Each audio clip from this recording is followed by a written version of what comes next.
तो nano technology topic आपको पता होगा कि यूपीएससी ने अपने जीएस पेपर 3 में जीएस पेपर 3 के साइंस एंड टेक पोर्शन में मेंस के सिलेबस में एक्सप्लिसिटली मेंशन किया हुआ है।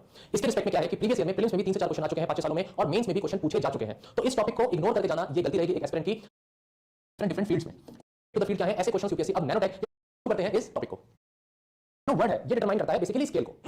कैसा स्केल? जैसे कि हम 1 मीटर को लिखते हैं 100 सेंटीमीटर और वही सेंटीमीटर में कन्वर्ट करने के बाद हम ये भी बोल सकते हैं कि 1 सेंटीमीटर इक्वल टू 1/100 मीटर और इसको ऊपर ले जाते हैं तो 10 टू द पावर -2 मीटर हो जाता है। क्लियर? तो जैसे 1 सेंटीमीटर को 10 टू द पावर -2 मीटर लिख सकते हैं पावर में, तो यहां पर नैनोमीटर को हम 10 टू द पावर -9 मीटर बोलते हैं। सोचो कितना छोटा, मतलब एक सेल भी हमें अपनी आंखों से नहीं दिखती। और एक सेल का साइज अगर बताऊं, आरबीसी रेड ब्लड कॉर्पस्कल का साइज बताऊं तो वो भी 5 से 6 माइक्रोमीटर होता है। Micrometre 10 to the power -6 metre.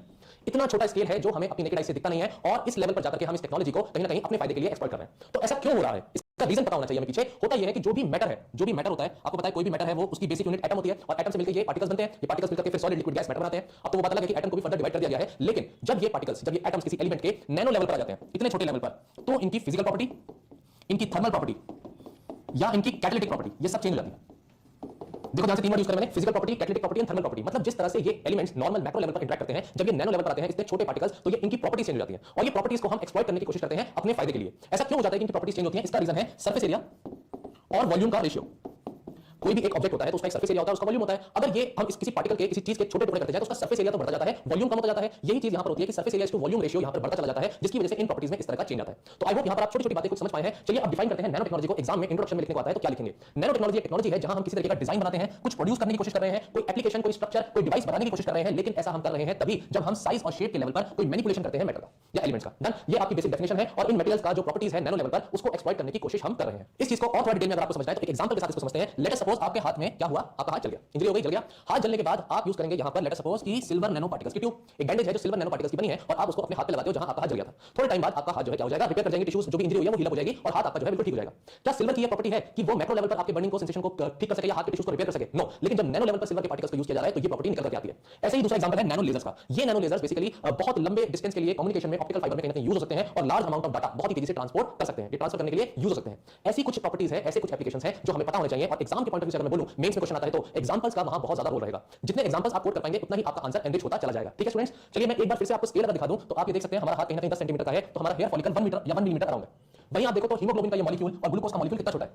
इस स्केल को जो 10 टू द पावर -7 से लेकर के 10 टू द पावर -9 तक जाता है मीटर के रिस्पेक्ट में, उसे हम कहते हैं नैनो स्केल, उसे हम कहते हैं नैनो स्केल। ठीक है स्टूडेंट्स, तो ये आपका एक स्केल है, आप इसको अच्छे से देखिए कैसे आप मैक्रो लेवल से धीरे धीरे नैनो लेवल पर जाते हैं। ठीक है, ये ऑब्जेक्ट्स को अगर आप समझते हैं तो आप समझ पाएंगे इसके स्केल को। अब आते हैं इसके एप्लीकेशन पर। सबसे इंपॉर्टेंट एस्पेक्ट जो टेक्नोलॉजी का है और जहां से क्वेश्चन बनते हैं, एप्लीकेशन को हम ब्रॉडली क्लासिफाई कर लेते हैं मेडिसिन या बायोलॉजी के फील्ड से रिलेटेड या एनवायरमेंट के पॉइंट ऑफ व्यू से, इंडस्ट्रियल लेवल पर या एग्रीकल्चर के लेवल पर। ऐसे हम करके इस टॉपिक को डिवाइड करते हैं और उसको पढ़ने की कोशिश करते हैं डिफरेंट एग्जांपल्स के साथ। मैं यहां पर आपको बता दूं कि 2020 में मेंस में मेडिसिन पर नैनो टेक्नोलॉजी के रिस्पेक्ट में एप्लीकेशंस पर डायरेक्ट मेंस में क्वेश्चन आ चुका है, प्लस प्रीलिम्स में भी क्वेश्चन एप्लीकेशन बेस्ड आ चुके हैं। क्वेश्चन हम डिस्कस करेंगे, but you should be aware कि एक बार अगर क्वेश्चन मेडिसिन पे पूछा है तो नेक्स्ट टाइम हो सकता है वो इंडस्ट्री या एग्रीकल्चर पॉइंट ऑफ व्यू से आपसे क्वेश्चन पूछ ले। चलिए सबसे पहला टॉपिक हमारा यहां आता है applications in the field of medicine. क्या एप्लीकेशंस हो सकती हैं? सबसे पहली एप्लीकेशन हो सकती है डायग्नोस्टिक डिवाइस बनाने की।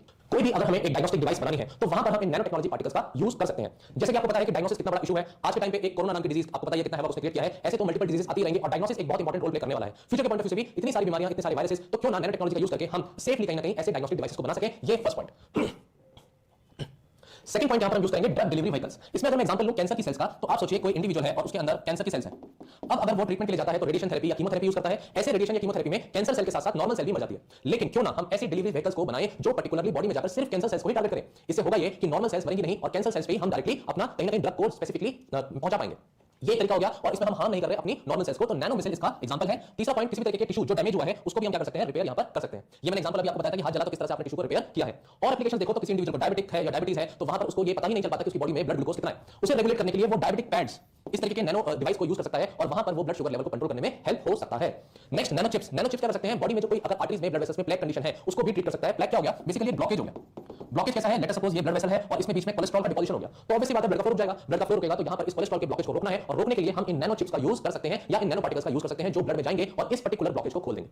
ठीक है, अगर ऐसा हो पाया तो बहुत सारे जो हार्ट स्ट्रोक्स और हार्ट अटैक्स होते हैं उनको रोका जा सकता है। डन। नेक्स्ट एग्जांपल आप देखिए drug delivery to the brain. मैंने ऑब्वियसली बता दिया है आपको कि drug delivery system nano technology का यूज करके किया जा सकता है और इन स्पेसिफिक देखेंगे तो ब्रेन हो, चाहे वो आपकी स्किन हो या वो पर्टिकुलर कोई ऑर्गन हो, लिवर हो, किडनी हो, and that can be anything. Application organ के स्पेसिफिक बदलती रहेगी बट थेरेप्यूटिक ट्रीटमेंट में इसका यूज रहेगा। नैनो स्पॉन्जेस के बारे में सोचो। अब स्पॉन्जेस जो होते हैं उनका रोल क्या होता है, स्पॉन्ज चीजों को एब्सॉर्ब करने का काम करते हैं, है ना। तो आपकी बॉडी में लेट अस सपोज कोई टॉक्सिन है किसी भी तरीके का टॉक्सिन है और जिसकी वजह से बॉडी की फंक्शनिंग में प्रॉब्लम आ रही है, कोई पर्टिकुलर ऑर्गन जो है वो फंक्शनिंग नहीं कर पा रहा अपना, तो क्यों ना हम अपने ब्लड में ऐसे पार्टिकल्स, ऐसे स्पॉन्जेस को भेजें नैनो लेवल पर जो जाकर के ब्लड में से उस पर्टिकुलर टॉक्सिन को रिमूव कर ले। अब मान लीजिए यूरिया एक टॉक्सिन हो गया बॉडी के लिए, क्योंकि किडनी का फेलियर हो चुका है। अब किडनी का अगर फेलियर हुआ तो यूरिया को बॉडी से निकालने के लिए इन स्पॉन्जेस का यूज किया जा सकता है, और वो इस तरह से हम बॉडी में इन स्पॉन्जेस को यूज करके किसी भी तरीके के टॉक्सिन्स को कहीं ना कहीं एलिमिनेट कर सकते हैं। लास्ट यहां पर जो मैंने एग्जांपल लिया है वो है नैनोबॉट्स का। नैनोबॉट देखिए, ये फोटोग्राफ है, इस तरीके के छोटे छोटे नैनो लेवल पर रोबोट्स हैं। तो जब क्वेश्चन आपका रोबोटिक्स पे आएगा ना, रोबोटिक्स टॉपिक भी आपका इंपॉर्टेंट टॉपिक है, रोबोटिक्स टॉपिक पर जब क्वेश्चन आएगा तो आप नैनोबॉट्स का एग्जांपल वहां भी यूज कर सकते हैं। ये नैनोबॉट्स क्या करते हैं, स्पेसिफिक ड्रग की डिलीवरी करेंगे आपकी बॉडी में स्पेसिफिक जगह पर। ड्रग की डिलीवरी मतलब कोई पर्टिकुलर ड्रग है जिसको स्पेसिफिक जगह ही पहुंचाना है, तो जरूरी नहीं है कि हम उसको ओरल मेडिसिन की तरह लें, फिर वो हमारे ब्लड स्ट्रीम में क्या हो, एब्जॉर्ब हो और फिर थ्रू आउट दी बॉडी जाए। क्यों ना उस केमिकल को सीधे सीधे उसी टारगेट ऑर्गन पर ही पहुंचाया जाए, उसके लिए हम इन नैनोबॉट्स का यूज कर सकते हैं। ठीक है, देखो आपको मैंने कितने सारे एग्जांपल यहां पे दे दिए, इसमें से 3-4 एग्जांपल भी अगर मेंस के आंसर में आप लिखाते तो आपका आंसर बहुत अच्छा होता। 2020 में जिन स्टूडेंट्स ने इस क्वेश्चन को अटेम्प्ट किया होगा वो समझ पा रहे होंगे कि कितना आसान होता है इन चीजों को अभी यहां पर सुनना, लेकिन एग्जाम में कितना मुश्किल होता है इस चीजों को लिखना। तो कंटिन्यूअस रिवीजन की जरूरत होती है। आप इसी वीडियो को 2 बार जरूर सुनिएगा ताकि आपको ये टॉपिक याद हो जाए, है ना। चलिए नेक्स्ट आपका डिस्कस करेंगे अब हम विद रिस्पेक्ट टू एग्रीकल्चर या फूड इंडस्ट्री ऐसे क्या एप्लीकेशंस हो सकते हैं नैनोटेक के। अब मेडिसिन के बाद अगर एग्रीकल्चर पे क्वेश्चन आया तो वहां भी तो 4 एग्जांपल चाहिए। सबसे पहला देखिए, सेंसर्स हम यूज कर सकते हैं नैनो लेवल पर। कंटेमिनेशन सेंसर, मेरा फूड है ना, और वो फूड खराब हो सकता है। खराब क्यों होगा भाई फूड, कोई भी बैक्टीरिया आ जाएगा, कोई फंगस आ जाएगा, कोई वायरस आ जाएगा। लेकिन कभी कभी क्या होता है, मुझे पता ही नहीं चलता कि मेरा फूड खराब हो चुका है और मैं उसको कंज्यूम करता हूं और फिर फूड पॉइजनिंग हो जाती है। मैं इन चीजों से बचना चाहता हूं। बचने के लिए क्या कर सकती हैं बड़ी बड़ी कंपनियां, इस तरीके के सेंसर्स को यूज कर सकती हैं उन कैंड फूड में जो पैक हुए हैं।